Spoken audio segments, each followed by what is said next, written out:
Okay friends, once again welcome to the YouTube channel मैरून मेरे academy में आपका बहुत बहुत स्वागत है। पिछले वीडियो में हमने बात की थी आर्टिकल 84 की। अब हम आज आर्टिकल 85 को कवर करेंगे। चैनल को अब तक सब्सक्राइब नहीं किया तो सब्सक्राइब करिए और नोटिफिकेशन के लिए बेल आइकन जरूर दबाइए। ऐसी इंपॉर्टेंट वीडियोज आप तक आती रहेंगी। इस आर्टिकल में बताया सेशंस ऑफ पार्लियामेंट, यानी पार्लियामेंट के संसद के सेशंस, उनके प्रोरोगेशन और डिजोल्यूशन के बारे में इसमें बात की गई। इस आर्टिकल में देखते हैं, समझते हैं। क्लॉज 1 में क्या बताया था? President shall from time to time summon each house of parliament to meet at such time and place as it thinks fit, but 6 months shall not intervene between its last sitting in one session and the date appointed for its first sitting in the next session।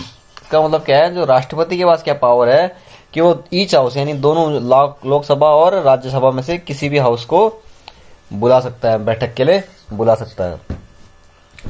और वो जो time और जो place जो है वो कौन decide करते हैं? राष्ट्रपति चाहते हैं।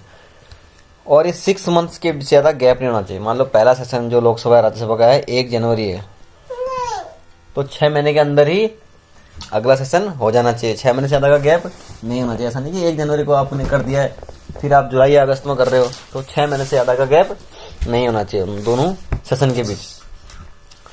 राष्ट्रपति समय समय पर संसद के प्रत्येक सदन को ऐसे समय और स्थान पर जो वह ठीक समझे अधिवेशन के लिए आहूत करेगा, यानी बुलाएगा, किंतु उसके एक सत्र की अंतिम बैठक और आगामी सत्र की प्रथम बैठक के लिए नियत तारीख के बीच 6 मास का अंतर नहीं होगा। 6 मास से कम में ही हो जाना चाहिए दूसरा सत्र।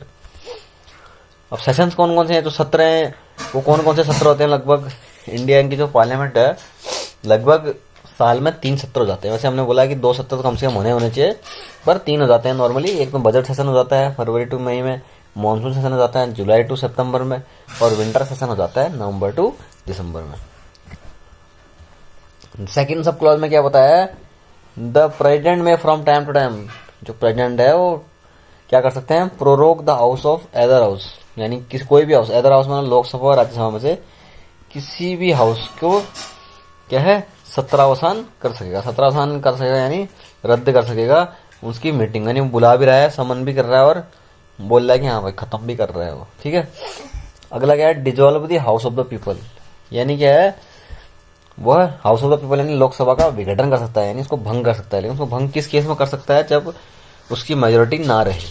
कोई भी रूलिंग पार्टी है, उसकी मेजोरिटी तभी वो रूलिंग पार्टी है। किसी कारणवश अगर उसकी मेजोरिटी ना रहे, उसके सांसद ना कम पड़ रहे हैं मेजोरिटी से, तो क्या है? वो डिजोल्व हो जाएगी। और उसको डिजोल्व कौन करेंगे? राष्ट्रपति करेंगे।